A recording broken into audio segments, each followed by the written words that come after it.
Hey Canucks fans, let's talk about who should play on the first line while we wait for JT Miller's return.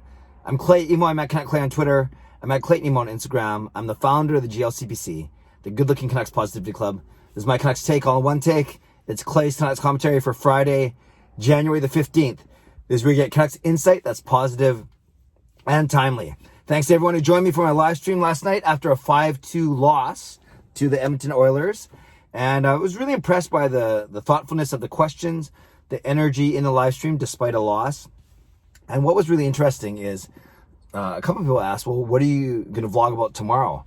And it's kind of fascinating. I watch a game like last night. I do my quick 2-minute recap for Twitter and YouTube right after the game, do a quick haiku, and of course, Haiku Master. And then I get ready for the live stream. And after the live stream, I watch all the press conference stuff. I read some stuff on a couple sites, watch highlights again. And then I feel like, then I sleep on it. And then I kind of think about what I want to talk about today.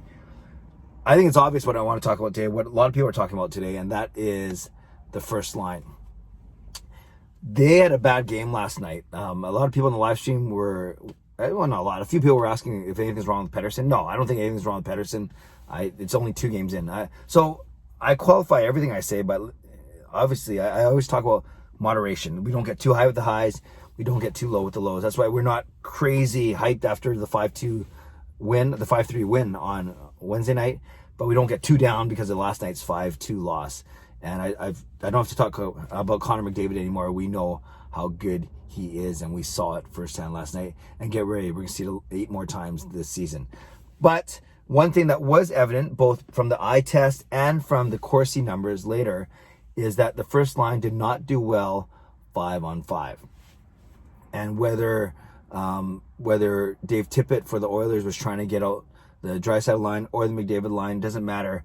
Pettersson, Hughes, and Boeser did not have, not Hughes, Pettersson, Boeser, and Virtanen did not have a good showing 5-on-5.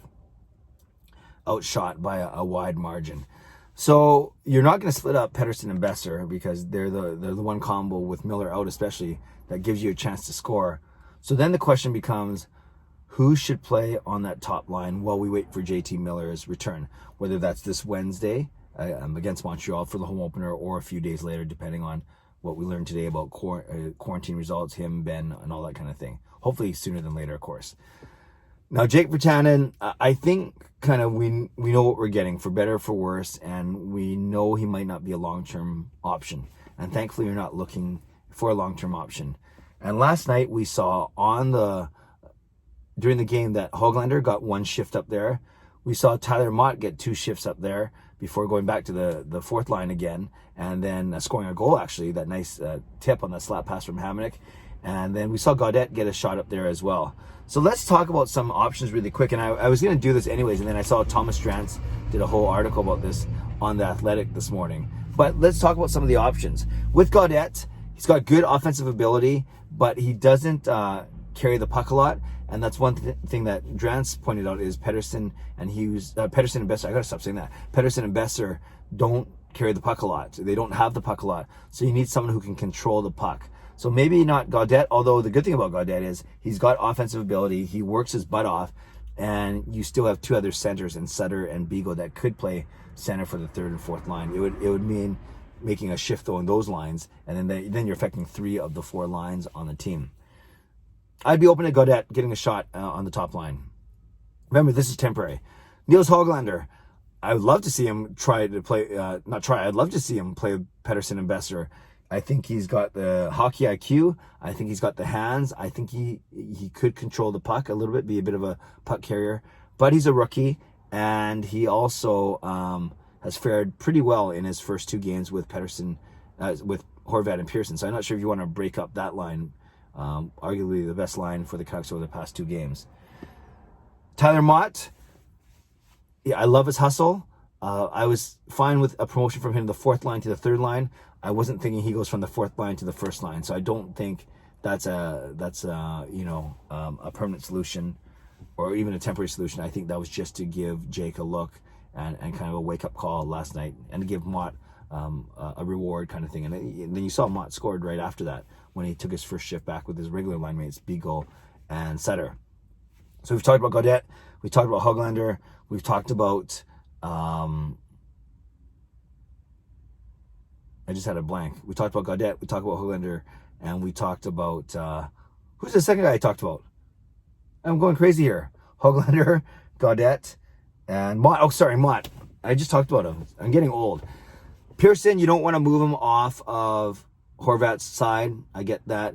And I simply don't think that Roussel or McEwen have the jets or the wherewithal to be with Pettersson. They're just not puck control guys either. So really, I think you're looking at one of Gaudette or Höglander, I think.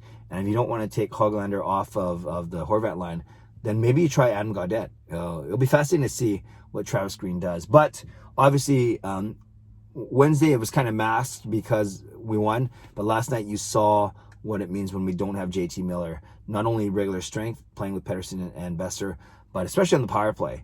A power play that went 0 for 5 and was one of the biggest factors why we lost last night.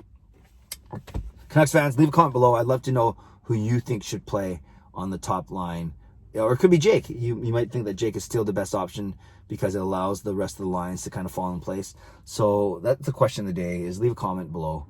Who do you think should play on the first line with Pettersson and Boeser until JT Miller returns? So leave that below. I'd love to read, react, and reply to your comments down there.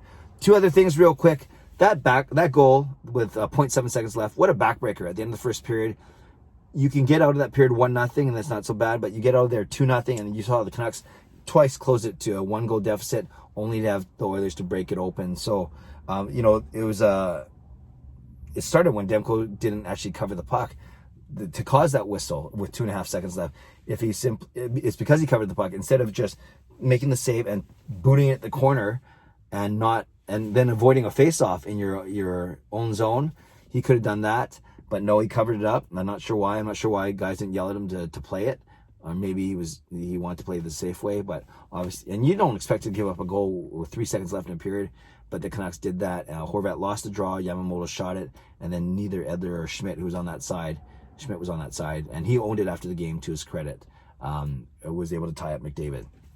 Lastly, and a lot of people are talking about this, what's fascinating, I'm still going to do post-game recaps by game, but you kind of got to look at these almost as series of games like they do in baseball. So instead of saying, oh, the Canucks lost last night, you could say the Canucks won 1 out of 2. They got a split in Edmonton, and the fact that you got a split on the away, that is a good thing because you're supposed to win 2/3 of your games at home. You get splits away, and then that's how you make the playoffs. So we haven't seen a Canucks home game, obviously, but to start off with a split in Edmonton, that's fine. It should be Edmonton that is saying, oh, we should have taken 2, but I'm sure they're happy because they're not 0-2, and they came out with a dominant performance yesterday. So it's all a matter of perspective. Would love your perspective in the comments below. So there we go, Canucks fans. Talked about who should play on the first line with Pettersson and Boeser. We talked about very quickly that last second goal in the end of the first period, and we talked about this changing our thinking a little bit about series of games as opposed to individual results. Although I'm not going to do post-series live streams, I'm still going to do post-game live streams. So nothing today. The Canucks I think they're practicing in Calgary. They should, but they're preparing for 2 games now against Markstrom, Tanev, and Toffoli, and the Calgary Flames, and I cannot wait to watch that game tomorrow night and then jump on the live stream with you guys after the game. And hopefully we're talking about a Canucks win. So Canucks fans, leave a comment below. Talk about who should be the ideal first winger and what you think about those games versus series and maybe that back-breaking goal at the end of the first. Read, react, and reply. Subscribe if you'd like to. Like this video if you like to. Stay safe, stay healthy. Take care of yourselves and take care of each other. Have a great day. God bless. And go Canucks go.